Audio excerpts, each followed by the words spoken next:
조선왕조실록 2피 11 백성의 함성, 홍경래의 난과 조선 밀란의 역사. 오프닝 멘트. 1811년 12월 18일 평안도 가산. 새벽 어둠 속에서 한 남자가 수천 명의 백성들 앞에 섰습니다. 그의 이름은 홍경래. 몰락한 양반이자 백성들의 영웅이었습니다. 우리는 더 이상 참지 않을 것이다. 서울 양반들의 착취를 끝낼 것이다. 평안도 사람들도 사람이다. 그의 외침에 수천 명이 함성으로 화답했습니다. 그날 조선 역사상 가장 큰 밀란이 시작되었습니다. 홍경래의 난. 5개월간 평안도 전역을 장악하고 5만 명을 이끌며 조선 왕조를 뒤흔든 반란. 하지만 이것은 시작에 불과했습니다. 50년 후 1862년 임술년, 전국 71개 고을에서 동시다발적으로 밀란이 일어났습니다. 백성들이 관할을 습격하고 탐관오리를 직접 처벌했습니다. 왜 백성들은 일어났을까요? 무엇이 그들을 이토록 분노하게 만들었을까요? 그리고 그들의 저항은 조선을 어떻게 바꾸었을까요? 오늘 조선왕조실록 EP11에서는 조선시대 밀란의 모든 진실을 밝혀드립니다. 억압받던 백성들의 절규, 부패한 권력에 맞선 저항, 그리고 조선 사회를 뒤흔든 혁명의 외침. 지금부터 시작합니다. 제1장 조선의 모순, 차별과 수탈의 사회. 1800년대 초 조선. 400년 역사의 조선 왕조는 겉으로는 평화로웠습니다. 한양에 거리는 사람들로 북적였고 궁궐에서는 과거 시험이 열렸으며 양반들은 시를 짓고 학문을 논했습니다. 하지만 이 평화는 착각이었습니다. 조선 사회는 속부터 썩어가고 있었습니다. 평안도 가산의 한 농민, 김첨지의 하루를 따라가 보겠습니다. 35세, 아내와 세 자녀가 있습니다. 새벽 4시, 그는 일어납니다. 하지만 아침을 먹지 못합니다. 집에 쌀이 없기 때문입니다. 아버지, 배고파요. 막내가 울먹입니다. 조금만 참아라. 가을에 수확하면. 하지만 김첨지는 알고 있습니다. 가을에 수확해도 자기 것이 되지 않는다는 것을. 김첨지는 땅이 없습니다. 양반 지주의 땅을 빌려 소작농으로 농사를 짓습니다. 수확의 절반은 지주에게 가고 나머지 절반도 온전히 자기 것이 아닙니다. 국가에 3가지 세금을 내야 하기 때문입니다. 전세 토지세, 군역 군대 복무 대신 내는 돈, 환곡 곡식 대여와 이자. 이것을 삼정이라고 불렀습니다. 원래는 합리적인 제도였습니다. 전세는 토지 생산력에 맞춰 거두고 군역은 국방을 위한 의무였으며 환곡은 봄 궁핍기에 백성을 돕는 구호제도였습니다. 하지만 200년이 지나며 이 제도들이 부패했습니다. 삼정의 문란. 탐관오리들이 백성을 착취하는 수단이 되었습니다. 먼저 전세의 문제를 보겠습니다. 김첨지는 한마지기 땅을 경작합니다. 원래대로라면 한마지기에 대한 세금을 내야 합니다. 하지만 실제로는 두마지기 분량의 세금을 냅니다. 왜일까요? 관리가 토지장부를 조작했기 때문입니다. 토지 측량을 제대로 하지 않았습니다. 아니, 일부러 잘못 측정했습니다. 이 땅은 두마지기다. 세금을 두마지기분 내라. 김첨지가 항의합니다. 이것은 한마지기입니다. 어떻게 두마지기라고 할 수 있습니까? 관리가 냉소했습니다. 내가 측정했는데 두마지기다. 말대꾸하면 세마지기로 만들겠다. 김첨지는 입을 다물 수밖에 없습니다. 권력 앞에 백성은 무력했습니다. 더 큰 문제는 양반들의 땅입니다. 마을에 사는 양반 박씨는 10마지기 땅을 소유하고 있습니다. 하지만 그는 한마지기분 세금만 냅니다. 관리와 결탁해서 장부를 조작했기 때문입니다. 결과적으로 세금 부담은 가난한 농민에게만 전가됩니다. 군역의 문제는 더 심각했습니다. 원래 군역은 16세에서 60세 남자의 의무였습니다. 하지만 양반은 면제됩니다. 부자들은 돈을 내고 면제받습니다. 가난한 사람들만 군역을 집니다. 김첨지에게는 2 아들이 있습니다. 큰아들 18세, 둘째 아들 14세. 큰아들은 당연히 군역 대상입니다. 하지만 김첨지는 아들을 군대에 보내고 싶지 않습니다. 군대에 가면 몇 년을 돌아오지 못하고 그 사이 농사는 누가 짓습니까? 그래서 대신 돈을 냅니다. 군포라고 불리는 세금입니다. 1년에 배 2필. 현금으로 환산하면 쌀 10말 정도. 김첨지 가족이 1년간 먹을 양의 절반입니다. 하지만 이것으로 끝이 아닙니다. 관리가 또 찾아옵니다. 너희 집 둘째 아들도 군포를 내야 한다. 아직 14살입니다. 군역은 16세부터 아닙니까? 황구첨정이라고 들어봤느냐? 입이 노란 어린아이에게도 군포를 부과하는 것이다. 이것은 말이 안 됩니다. 관리가 비웃습니다. 너희 집에 장정이 둘이나 있지 않느냐? 둘 다 군포를 내라. 돈이 없으면 큰아들을 군대에 보내고 둘째는 관노비로 삼겠다. 김첨지는 절망합니다. 더 큰 악몽은 작년에 죽은 아버지 때문입니다. 아버지가 죽었는데도 관리가 찾아왔습니다. 너희 아버지 군포는 누가 내느냐? 아버지는 작년에 돌아가셨습니다. 장부에 있으니까 내야지. 이것을 백골징포라고 한다. 이미 죽은 사람에게도 군포를 징수하는 것이다. 김첨지는 결국 3명분의 군포를 내야 합니다. 본인, 큰아들, 작은아들, 그리고 죽은 아버지. 쌀로 환산하면 40말. 1년 수확의 80%가 군포로 나갑니다. 하는 수 없이 돈을 빌립니다. 누구에게? 관아에서. 그것이 환곡입니다. 환곡의 원래 취지는 좋았습니다. 봄에 씨앗이 부족한 농민에게 곡식을 빌려주고 가을에 수확 후 약간의 이자와 함께 받는 것. 이자율도 10% 정도로 합리적이었습니다. 하지만 이것이 고리대금으로 변질되었습니다. 김첨지는 봄에 쌀 10말을 빌렸습니다. 가을에 갚아야 할 양은 15말이었습니다. 50% 이자입니다. 이자가 너무 높습니다. 원래 10%가 아닙니까? 관리가 웃습니다. 모곡이라는 것이 있다. 운송비, 보관비, 손실분. 이런 것들을 감안하면 50%가 맞다. 게다가 빌려준 곡식의 질도 문제입니다. 봄에 빌려줄 때는 썩은 쌀, 벌레 먹은 쌀을 줍니다. 이것은 먹을 수 없는 쌀입니다. 새 쌀을 주십시오. 그럼 이자를 더 내야 한다. 하는 수 없이 받습니다. 하지만 가을에 갚을 때는 좋은 쌀을 요구합니다. 이 쌀은 질이 안 좋다. 더 좋은 쌀로 갚아라. 아니면 양을 더 늘려라. 결국 15말이 20말이 됩니다. 김첨지는 빚더미에 앉습니다. 올해 갚지 못하면 내년으로 2월됩니다. 이자는 복리로 불어납니다. 작년에 갚지 못한 10말은 올해 20말이 되고 올해 갚지 못하면 내년에 40말이 됩니다. 10년 후 원금 10말이 1000말이 됩니다. 평생 갚을 수 없습니다. 대대손손 빚을 지고 삽니다. 이웃 박서방이 작년에 죽었습니다. 환곡 빚 50말이 있었습니다. 관리가 김첨지에게 와서 말합니다. 박서방의 빚을 네가 갚아라. 왜 제가 갚아야 합니까? 박서방과 나는 남입니다. 같은 마을에 사니까 연대 책임이다.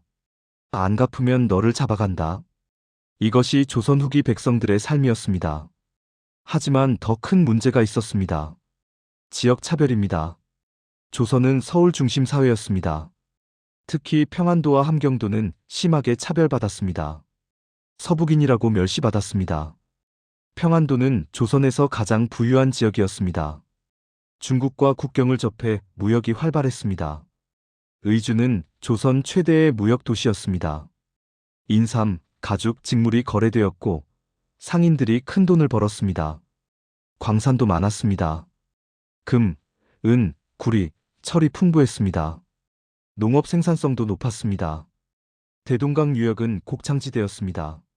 하지만 부유하다는 것이 오히려 문제였습니다. 조정은 평안도를 금고로 여겼습니다. 다른 지역보다 훨씬 많은 세금을 걷었습니다. 평안도는 부자니까 더 낼 수 있다. 하지만 평안도 사람들에게 돌아오는 것은 없었습니다. 과거 시험에 제한이 있었습니다. 합격 정원이 다른 도보다 적었습니다. 설령급제에도 중앙관직에 나아가기 어려웠습니다. 평안도 출신은 믿을 수 없다. 변방 사람들은 야만적이다. 중요한 관직을 맡길 수 없다. 이런 편견이 만연했습니다. 역사적 배경이 있었습니다. 세조시대 이시해의 난천 467년 이후 평안도는 반역의 땅으로 낙인 찍혔습니다. 차별은 일상적이었습니다. 평안도 출신 선비가 한양에 가면 서북놈이라고 비웃음을 당했습니다. 평안도 상인이 장사를 하면 평안도 놈은 사기꾼이라는 편견에 시달렸습니다. 평안도 여자가 혼처를 구하면 평안도 여자는 안 된다며 거절당했습니다. 이런 차별은 수백 년간 계속되었습니다. 1800년대 초 평안도 사람들의 분노는 극에 달했습니다. 우리가 무슨 죄를 지었는가? 같은 조선 백성이 아닌가? 왜 우리만 차별받아야 하는가? 이런 분위기 속에서 한 남자가 있었습니다. 홍경래, 1772년생, 평안도 용강 출신. 그는 원래 양반 가문이었습니다. 증조부는 현감을 지낸 인물이었습니다. 하지만 가문이 몰락했습니다. 아버지는 일찍 돌아가셨고 어머니 혼자 그를 키웠습니다. 경래야, 너는 공부를 해야 한다. 과거의 급제에서 벼슬을 해라. 홍경래는 총명했습니다. 서당에서 두각을 나타냈고 사서삼경을 통달했습니다. 1790년 18세에 소과에 응시했습니다. 하지만 낙방했습니다. 성적이 나빴기 때문이 아니었습니다. 평안도 출신이었기 때문입니다. 1792년 다시 응시, 또 낙방. 1795년 세 번째 도전. 이번에는 수석 합격할 것 같았습니다. 하지만 결과는 낙방. 시험관이 일부러 떨어뜨렸습니다. 평안도 놈이 수석? 말이 되느냐? 홍경래는 분노했지만 어쩔 수 없었습니다. 1798년 네 번째 도전. 26세, 과거 응시자로는 늦은 나이. 또 낙방했습니다. 홍경래는 절망했습니다. 아무리 노력해도 소용없다. 이 사회는 처음부터 불공평하다. 그는 과거를 포기하고 고향으로 돌아가 서당을 열었습니다. 하지만 그의 마음속 분노는 사라지지 않았습니다. 서당에서 그는 학생들에게 말했습니다. 여러분, 세상은 불공평합니다. 하지만 언젠가는 바뀔 것입니다.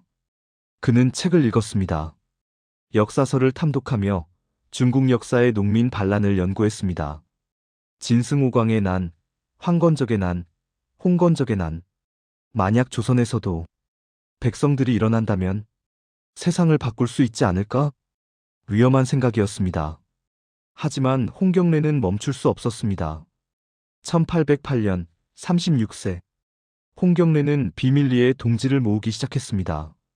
제2장 혁명의 준비, 3년간의 치밀한 계획. 1809년 홍경래는 조심스럽게 움직이기 시작했습니다. 먼저 믿을 만한 사람부터 접촉했습니다. 서당의 제자들, 같은 처지의 몰락 양반들, 불만을 품은 중인들. 그들과 조용히 이야기를 나눴습니다. 우리 사회가 정상이라고 생각하십니까? 평안도 차별이 정당하다고 생각하십니까? 사람들은 공감했습니다.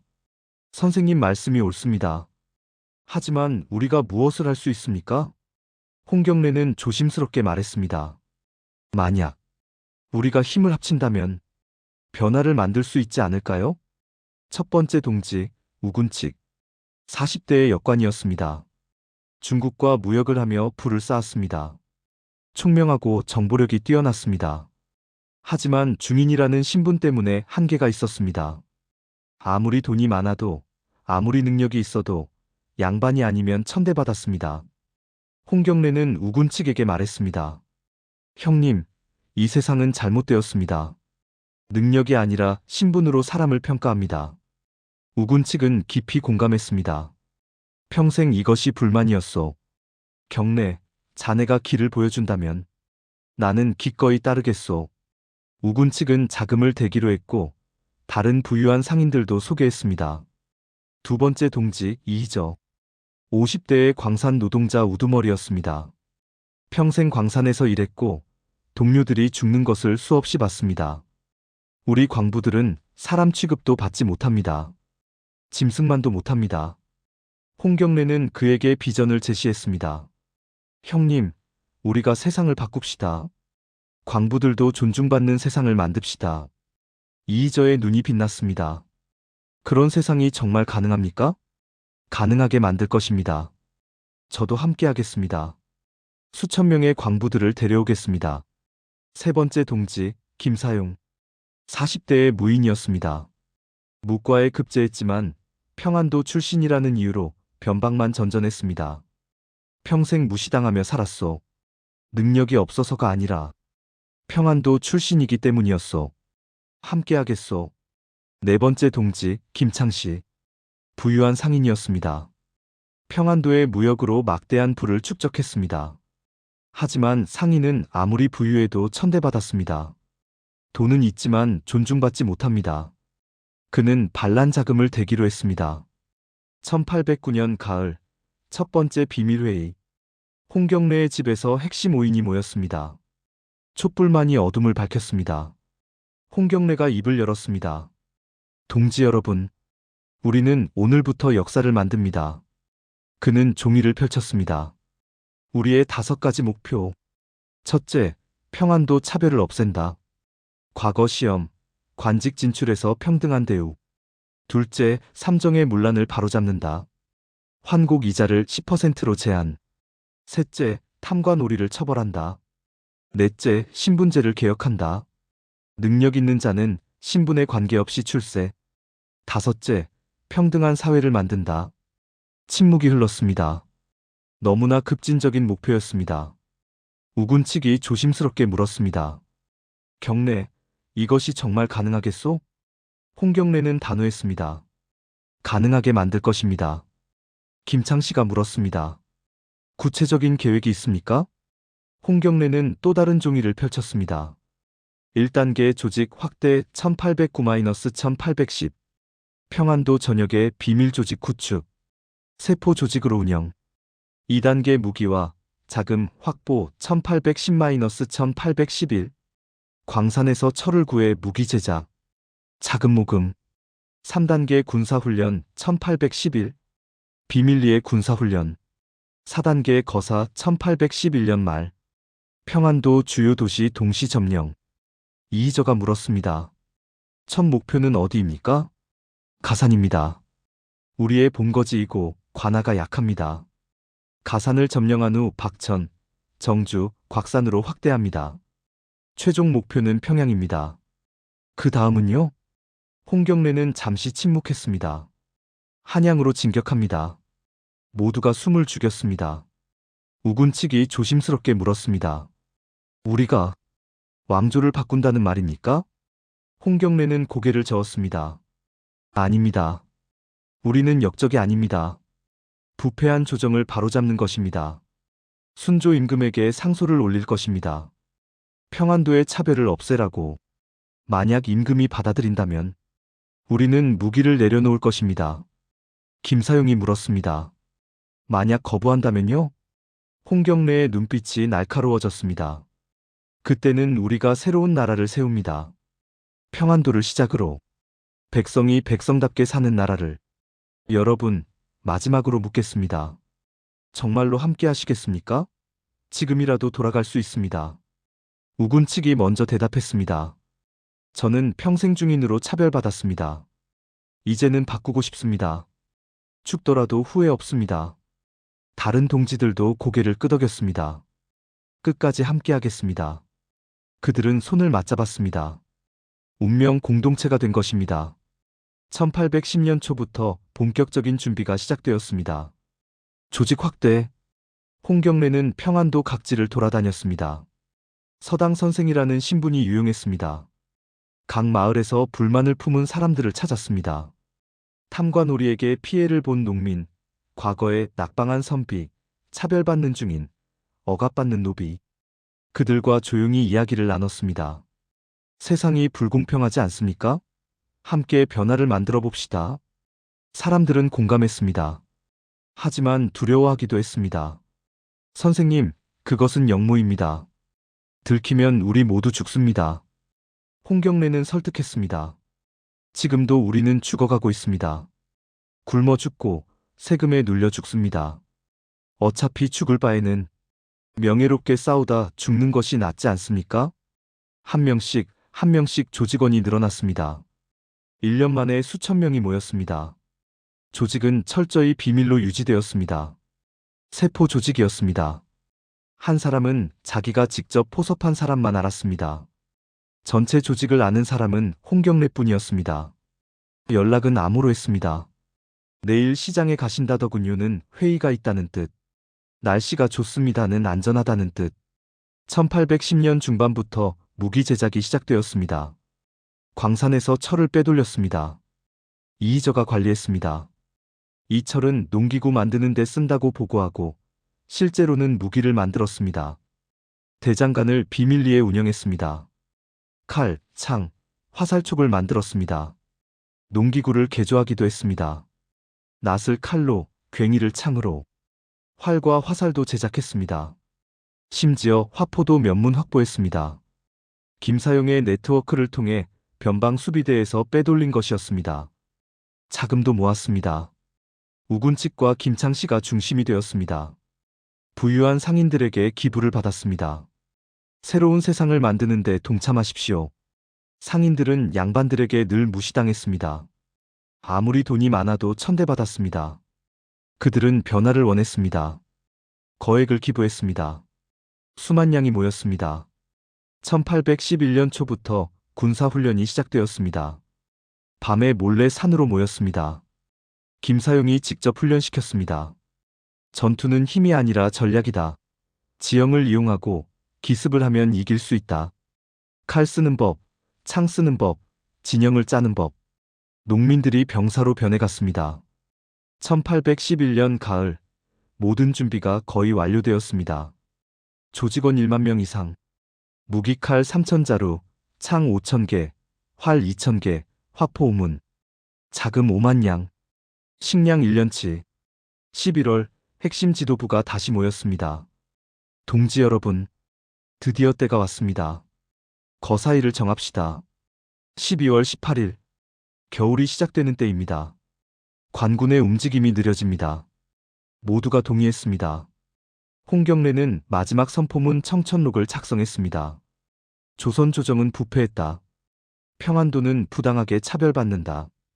우리는 새로운 세상을 만든다. 12월 17일 밤, 홍경래는 잠들지 못했습니다. 내일 역사가 시작된다.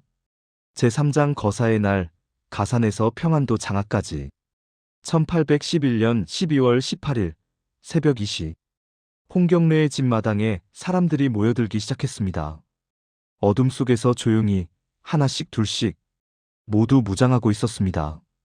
새벽 3시 마당이 사람들로 가득 찼습니다. 1,000명, 2,000명 계속 늘어났습니다. 모두 긴장한 표정이었습니다. 한 젊은 농민 김득춘 22세이 떨고 있었습니다.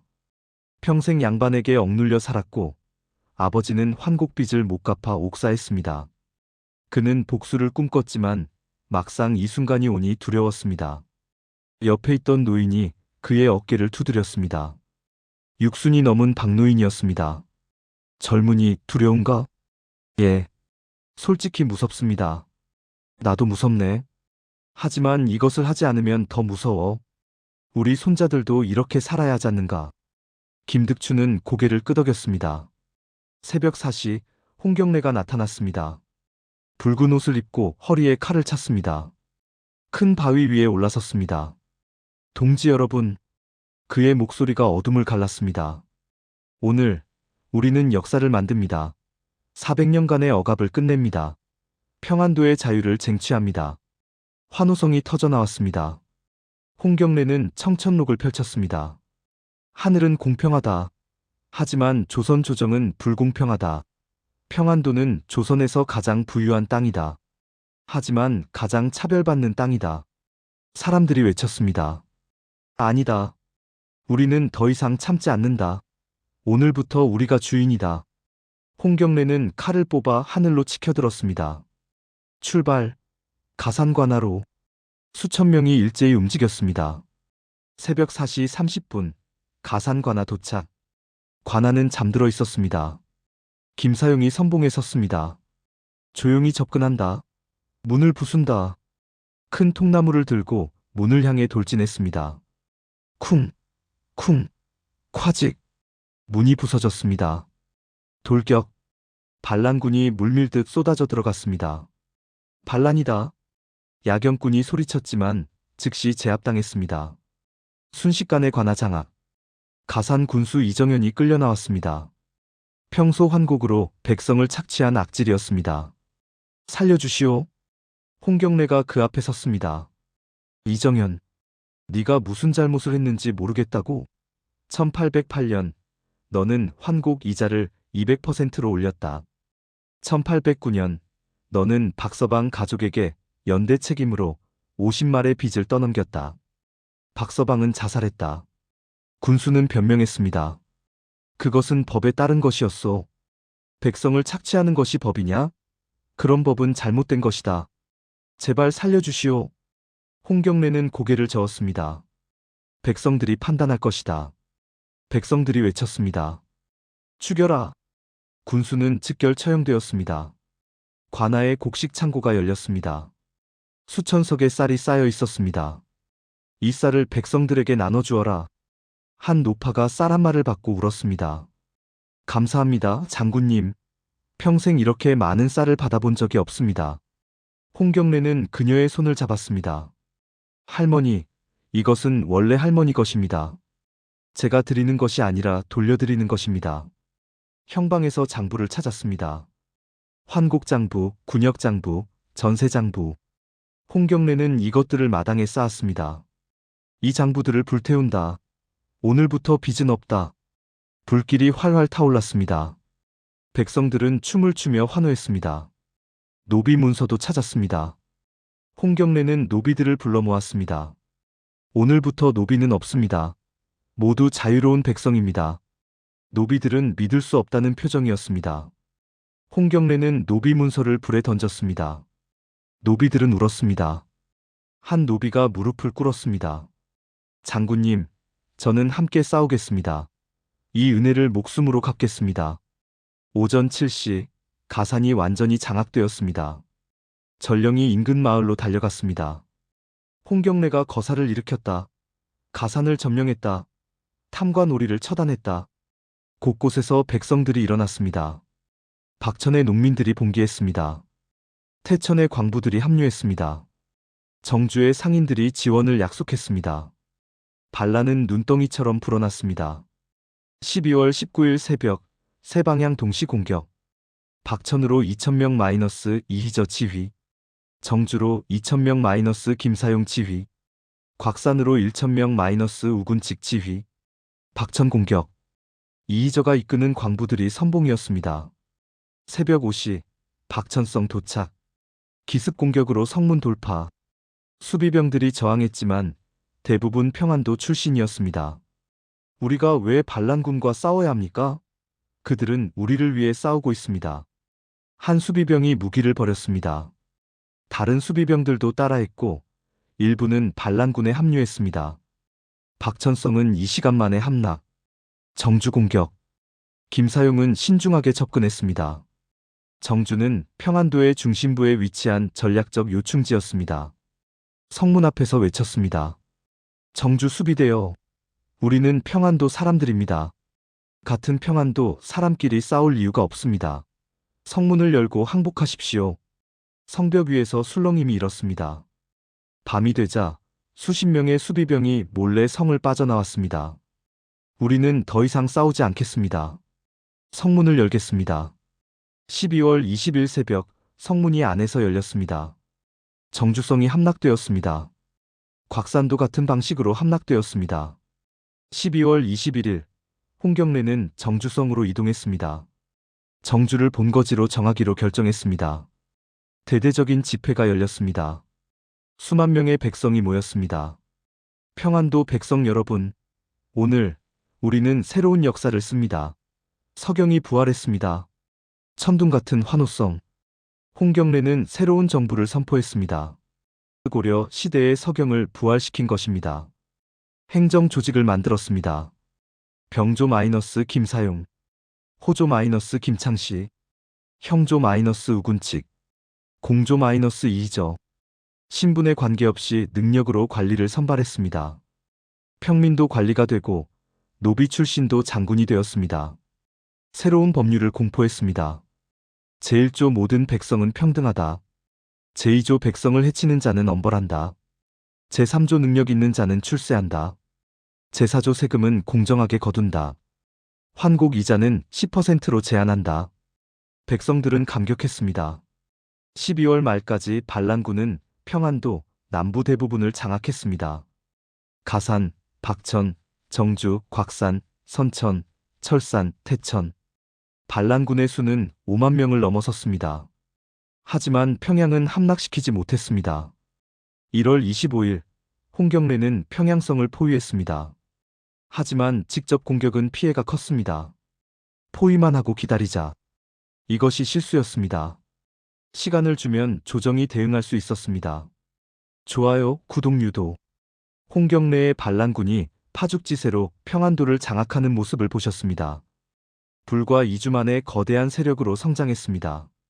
하지만 이제 조선 조정이 움직이기 시작합니다. 이 영상이 흥미진진하셨다면 좋아요를 눌러주세요. 구독과 알림 설정으로 역사의 결정적 순간을 함께 지켜봐 주세요. 제4장 조정의 반격과 정주성 포위. 1812년 1월 5일 한양 숙정전. 순조 임금은 급보를 읽고 손이 떨렸습니다. 평안도 전체가 반란군에게 넘어갔다고? 5만 명이라고? 이것은 단순한 밀란이 아니다. 영의정 김재찬이 나섰습니다. 전하, 이것은 국가의 위기입니다. 즉시 대책을 세워야 합니다. 조정회의. 좌의정 박종경이 보고했습니다.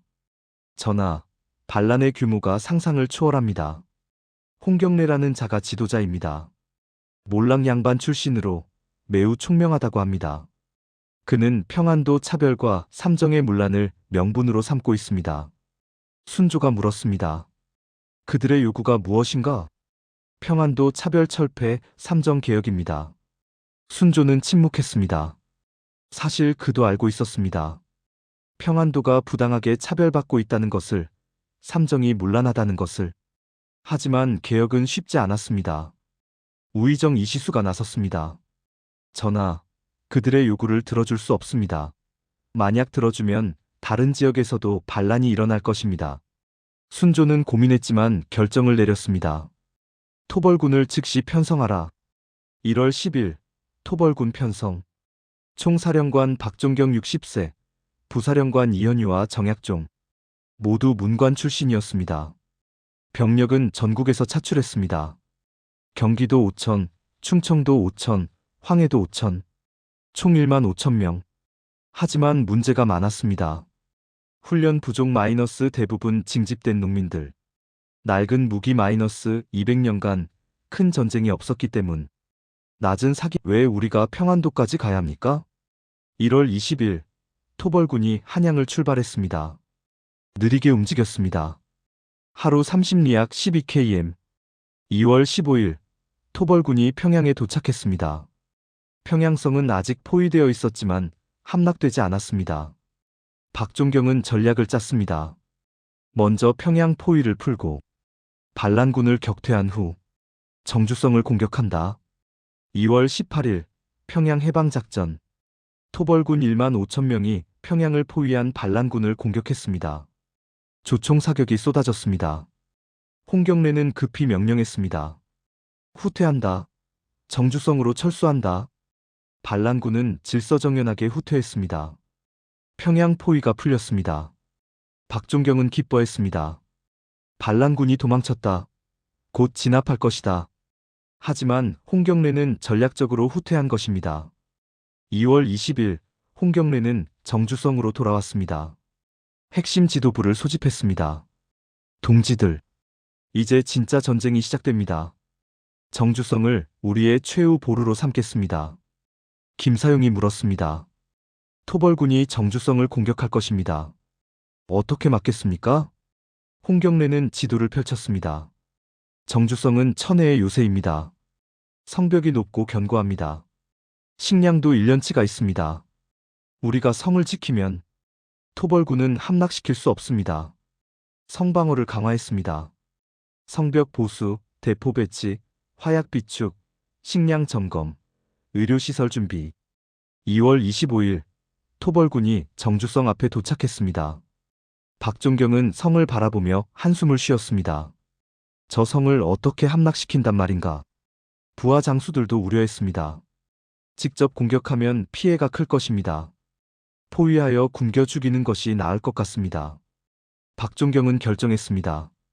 포위 전략을 쓴다. 3월 1일 정주성 포위 시작. 토벌군이 성을 완전히 둘러쌌습니다. 정주성은 고립되었습니다. 하지만 성 안은 침착했습니다. 홍경래는 백성들을 모았습니다. 여러분, 우리는 포위되었습니다. 하지만 두려워하지 마십시오. 우리에게는 충분한 식량이 있습니다. 우리가 버티면 세상이 바뀝니다. 토벌군은 여러 차례 공격했습니다. 3월 10일 첫 번째 공격. 사다리를 타고 성벽을 오르려 했습니다. 하지만 반란군의 저항이 강했습니다. 화살이 빗발쳤고 돌이 굴러떨어졌고 끓는 물이 쏟아졌습니다. 토벌군은 큰 피해를 입고 후퇴했습니다. 사상자 500명. 3월 20일 두 번째 공격. 이번에는 대포를 동원했습니다. 쾅, 쾅, 쾅. 하지만 성벽은 견고했습니다. 반란군도 대포로 응수했습니다. 양측 모두 피해를 입었지만 결정적 타격은 없었습니다. 4월 5일 총공격. 토벌군이 사방에서 동시에 공격했습니다. 하루 종일 싸웠습니다. 수백 명이 죽었습니다. 하지만 성은 함락되지 않았습니다. 박종경은 절망했습니다. 토벌군도 지쳐갔습니다. 사상자가 늘어났고 사기가 떨어졌고 식량도 부족해졌습니다. 탈영병이 생겼습니다. 박종경은 한양에 보고를 올렸습니다. 정주성 함락이 예상보다 어렵습니다. 추가 병력과 보급이 필요합니다. 순조는 분노했습니다. 3개월이나 지났는데 아직도 못 잡았단 말인가? 조정회의. 박종경을 파면해야 합니다. 새로운 사령관을 보내야 합니다. 순조는 결정했습니다. 박종경을 파면한다. 이재면을 새로운 사령관으로 임명한다. 추가 병력 1만 명을 파견한다. 5월 초 이재면이 정주성에 도착했습니다. 40대의 젊고 공격적인 장군이었습니다. 나는 한 달 안에 정주성을 함락시키겠다. 병력도 증강되어 총 2만 5천 명. 최신 대포도 대량 배치. 하지만 시간이 지나며 정주성 안에도 문제가 생겼습니다. 식량이 줄어들고 질병이 퍼지고 사상자가 늘었습니다. 제오장 배신의 그림자와 최후의 항전. 5월 말 정주성 포위 4개월째. 식량은 2주치밖에 남지 않았습니다. 질병이 만연했고 매일 수십 명이 죽었습니다. 일부 양반들이 동요하기 시작했습니다. 우리가 언제까지 버텨야 하는가? 가족이 걱정된다. 6월 1일 밤 비밀 회동. 홍경래를 넘겨주면 조정이 용서할 것이다. 우리 목숨을 구해야 한다. 그들은 홍경래를 생포하려 했습니다. 하지만 홍경래는 이미 눈치챘습니다. 함정을 쳤습니다. 배신자들이 왔을 때 이미 충성파 군사들이 둘러싸고 있었습니다. 무기를 버려라. 배신자들은 체포되었습니다. 다음 날 공개 재판. 홍경래는 놀랍게도 관용을 베풀었습니다. 나는 이들을 이해합니다. 그들도 두려웠을 것입니다. 하지만 여러분, 우리가 왜 일어났는지 잊으셨습니까? 만약 지금 항복하면 모든 것이 물거품이 됩니다. 너희를 죽이지 않겠다. 하지만 성에서 내보내겠다. 배신자들은 추방되어 토벌군 진영으로 갔습니다. 하지만 이재면은 약속을 지키지 않았습니다. 너희도 반역자다. 모두 처형하라. 배신자들은 모두 목이 베었습니다. 소식이 정주성에 전해졌습니다. 조정군도 배신자들을 죽였다. 항복해도 소용없다. 오히려 단합이 강화되었습니다. 하지만 현실은 여전히 암담했습니다. 6월 중순, 배급량을 하루 한 끼로 줄인다. 굶주림이 모두를 괴롭혔습니다. 6월 30일, 이재면의 최후 총공격 시작. 새벽 3시부터 50문의 대포가 쉴 새 없이 불을 뿜었습니다. 쾅쾅쾅쾅. 하루 종일 포격이 계속되었습니다. 성벽이 무너지기 시작했습니다. 정주성은 지옥이 되었습니다. 오전 10시, 동쪽 성벽 붕괴. 돌격. 수천 명의 토벌군이 쏟아져 들어왔습니다. 반란군은 필사적으로 막았습니다. 홍경래도 직접 칼을 들고 싸웠습니다. 물러서지 마라. 여기서 막아야 한다. 하지만 적은 끝없이 밀려왔습니다. 정오, 북쪽 성벽도 무너졌습니다. 시가전이 시작되었습니다. 거리마다 전투가 벌어졌습니다. 백성들도 싸웠습니다. 여자들도 돌을 던지고 노인들도 무기를 들었습니다. 오후 3시 중앙관악까지 밀렸습니다. 홍경래는 핵심 지도부를 불렀습니다. 우군칙, 이희저, 김사용, 김창시 모두 피투성이었습니다. 동지들, 여기까지인 것 같네. 우군칙이 눈물을 흘렸습니다. 경래, 미안하네. 홍경래는 웃었습니다. 아니네. 우리는 최선을 다했네. 5개월간 버텼네. 조선을 뒤흔들었네. 이것으로 충분하네. 이희저가 물었습니다. 장군님, 후회하십니까? 전혀. 다시 태어나도 같은 선택을 할 것이네. 우리는 백성들에게 희망을 주었네. 김사용이 말했습니다. 끝까지 싸우겠습니다. 밖에서 발소리. 토벌군이 관하로 다가오고 있었습니다. 준비하시게. 문이 부서졌습니다.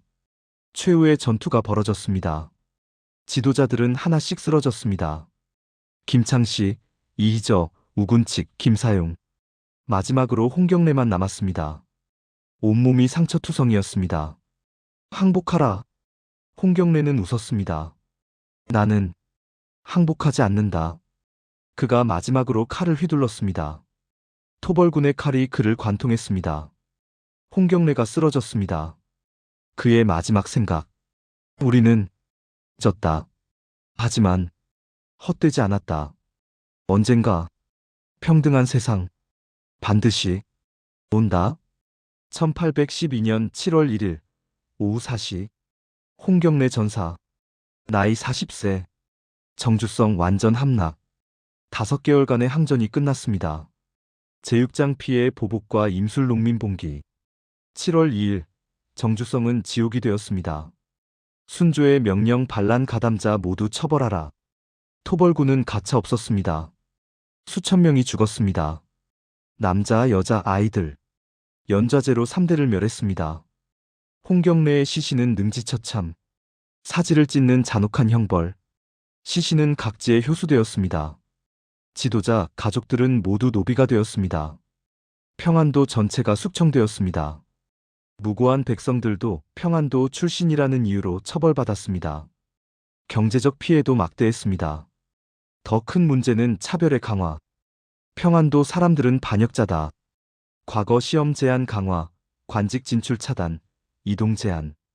평안도는 거대한 감옥이 되었습니다. 한양 조정은 승리를 자축했습니다. 하지만 정말 이긴 것일까요? 반란은 진압했지만 원인은 해결하지 못했습니다. 백성들의 불만은 여전했습니다. 홍경래는 옳았다. 언젠가 다시 일어날 것이다. 그리고 50년 후 1862년 임술년 조선 전역에서 동시다발 밀란 발생 71개 고을 수십만 명 참여 삼정의 문란이 더욱 악화되었기 때문입니다. 세도 정치로 부패 극심 안동 김씨 가문이 60년간 권력 독점 철종 임금도 허수아비 관직을 돈으로 사고 벼슬을 사면 본전을 뽑기 위해 백성 착취 환곡 이자 300% 백골징포 황구첨정 일상화 2월 18일 경상도 진주 목사백낙신의 악정에 분노한 백성들 수만 명이 장터에 모였습니다. 한 농민이 외쳤습니다. 우리는 더 이상 참지 않는다. 백낙신을 끌어내라. 수만 명이 관할을 습격했습니다. 수비병들은 도망쳤습니다. 백낙신이 붙잡혔습니다. 너는 우리를 착취했다. 우리 가족을 굶겨 죽였다.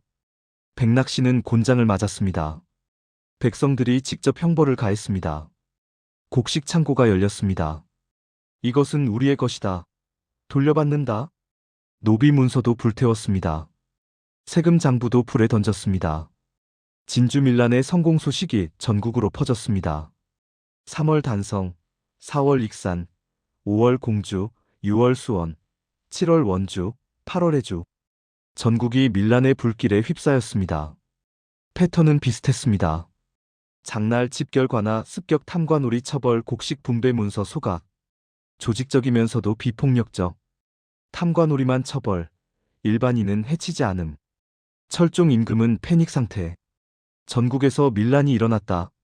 71개 고을이나 된다. 두 가지 결정. 첫째, 밀란 진압. 둘째, 삼정의정청 설치. 박 교수를 책임자로 임명.